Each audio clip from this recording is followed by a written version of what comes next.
175. At the level 200 is the level of courage. And this is a huge tipping point as far as human development and moving out of like our lower nature, like animal survival instincts, and moving into more associated with like our higher self and our own divinity and growth. So at this point, at like the level 200,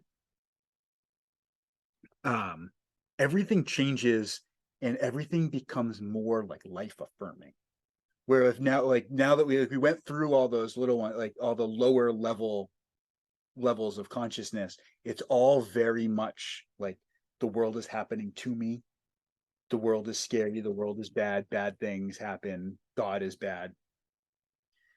At the level 200, it's like you think of it almost as like a society where people's needs are met and they're able to start working on self-development and becoming um, more, becoming better, improving the world. Spiritual development kind of comes in at that point where everything else is just like, just worried about surviving.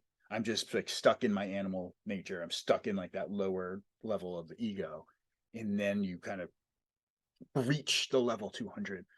For context, I believe right now, or as of pretty recently, the world is about 20% of people, maybe 21% are over the level of 200, and like 79-80% are below and trapped in that lower level.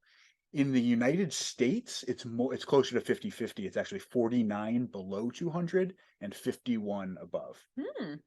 Which that I think that's tied into what I was saying about like people's needs are met. Like people living in the United States, not everybody obviously, but for the most part, it's a lot easier to have access to water and food and shelter and love than it is in like third world countries and places where they don't know. Like if you live somewhere where you don't know if you're going to have water that day or not, it's really hard to spend time working on yourself. So we have in the West and in the United States, like we have the luxury of being able to work on ourselves and evolve.